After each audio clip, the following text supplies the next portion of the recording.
গাজীপুর মহানগর যুবদলের যুগ্ম আহ্বায়ক, টঙ্গী পূর্ব থানার যুবদলের সংগ্রামী সদস্য সচিব, এলাকার কৃতি সন্তান, রাজপথের পরিচিত মুখ জনাব নাজমুল হোসেন মন্ডল।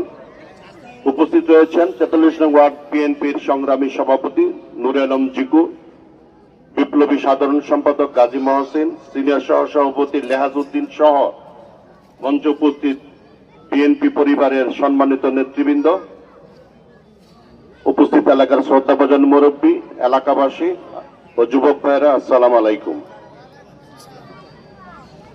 আমরা সকলেই দেশনেত্রী বেগম খালেদা জিয়ার বিদিয়ার আত্মার মাগফিরাত কামনা করি।